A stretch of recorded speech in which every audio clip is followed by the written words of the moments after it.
கிறிஸ்துவுக்குள் பிரியமானவர்களே, இந்த நாளுக்கான தினசரி தியான வசனம் மத்தேயு எழுதின சுவிசேஷம் 23வது அதிகாரம் 29வது வசனம். மத்தேயு 23:29. Matthew 23:29. மாயக்காரராகிய வேத பாரகரே, பரிசேயரே, உங்களுக்கு ஐயோ! நீங்கள் தீர்க்கதரிசிகளின் கல்லறைகளை கட்டி நீதிமான்களின் சமாதிகளை சிங்காரித்து. அதாவது இப்ப கர்த்தர் ஒரு பயங்கரமான காரியத்தை காட்டுறாரு. என்னன்னா, அவங்க தீர்க்கதரிசிகளை கனப்படுத்துவது போல, மரித்து போன தீர்க்கதரிசிகளுடைய வாழ்க்கையை கனப்படுத்துவது போல கல்லறை கேட்டுறாங்க. ஆனா அவங்களுடைய செய்தியை தங்கள் வாழ்க்கையில பண்ணல. ஏன்னா அந்த பரிசேயர்கள் என்ன பண்றாங்க,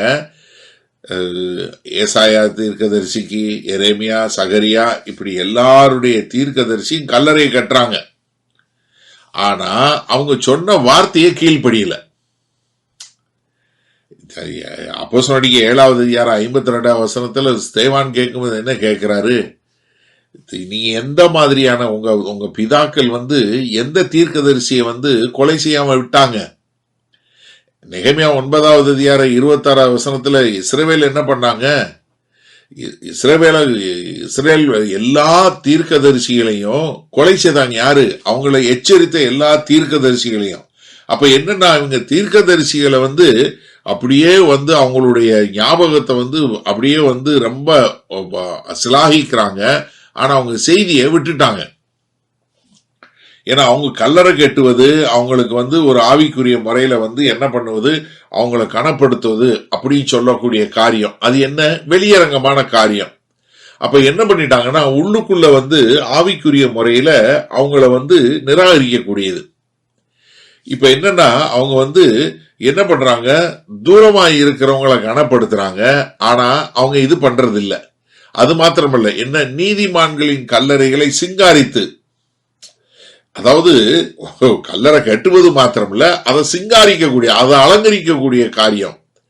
நீங்க பாருங்க, எல்லா தீர்க்கதரிசிகளையும் கொலை செய்தாங்க. கடைசியாக மோசே சொன்னது போல, நான் என்னை போல ஒரு தீர்க்கதரிசியை எழுப்புவேன்னு சொல்லி சொன்ன அந்த தீர்க்கதரிசியாய் வந்த கர்த்தராகிய இயேசு கிறிஸ்துவையே கொலை செய்தாங்க.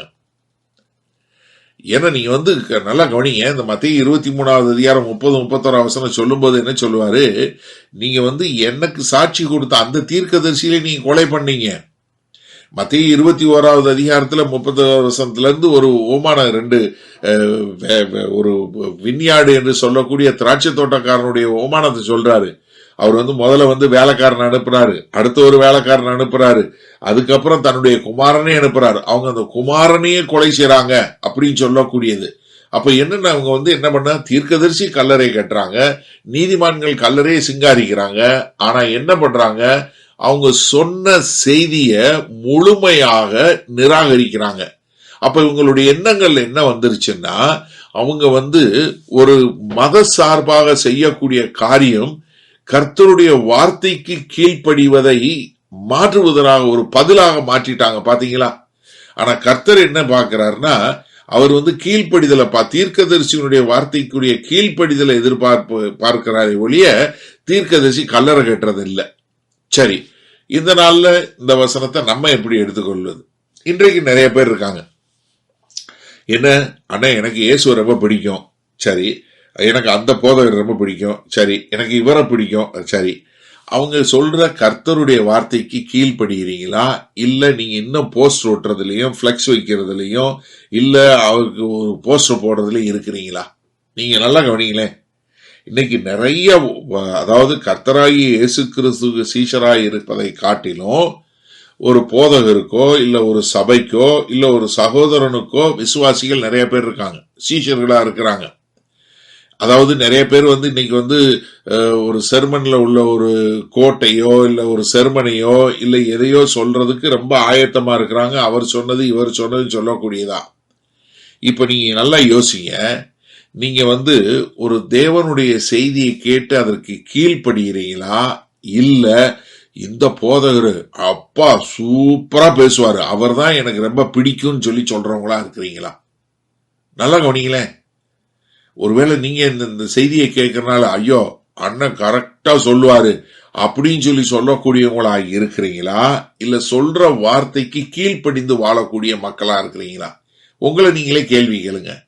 நான் வார்த்தைக்கு கீழ்ப்படுகிறேனா, இல்ல வார்த்தையை கொடுக்கிறவரை நான் பிரமிப்பா பாக்குறேனா?